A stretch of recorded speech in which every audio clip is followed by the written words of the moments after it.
All right, for more on the political violence the U.S. is seeing, we are joined by Matt Dallek. He is a political historian at the George Washington University. We reached him today in Washington. Matt, really appreciate you giving us your time here on Canada Tonight. Thanks for having me. Listening to what Richard was saying there, sort of describing that situation, but you've delved into this even deeper when we look at the overall history. Walk us through what we're seeing regarding these, I guess, recent assassination attempts. Well, it's really head spinning. Two attempts over the course of a couple months on a former president who's also the Republican Party presidential nominee. It's not totally unprecedented, but it's still pretty wild. Gerald Ford, for example, two assassination attempts on President Gerald Ford within 17 days, September 1975. So we see sort of patterns where about a quarter of all U.S. presidents or president-elects have been either assassinated or nearly assassinated. It is horrifically a fairly common occurrence, but still the moment we're living in, I think, in the United States is more politically violent and fraught than maybe anything since the late 1960s, early 1970s, height of the Vietnam War. Indeed, and we've sort of seen more of that pivot where, over the last few years. On top of that, we add a presidential withdrawal that happened quite quickly. The violent rhetoric, as you talked about, that we've been seeing. So this election here, if you were to give your assessment in terms of what's going to unfold, you heard from Richard, 59 days now until Election Day. Compare that to what you've seen in others in the past. You mentioned this is not unprecedented, but we are dealing with other factors here.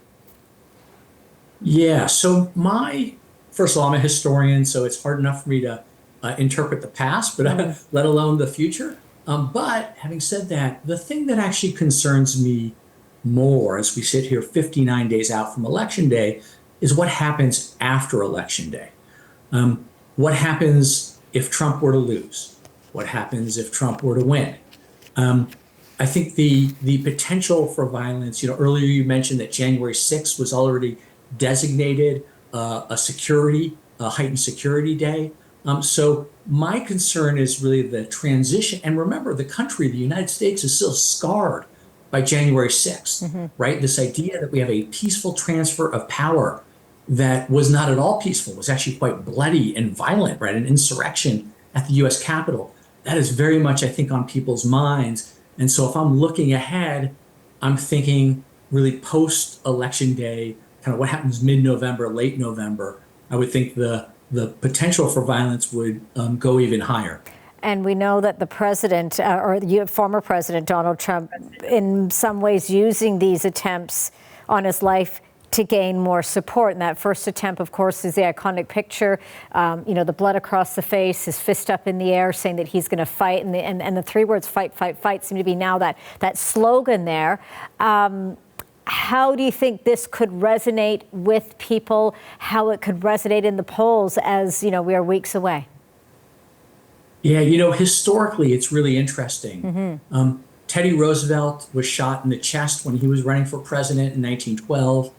Harry Truman could have run for president in 1952. He was almost shot in 1950.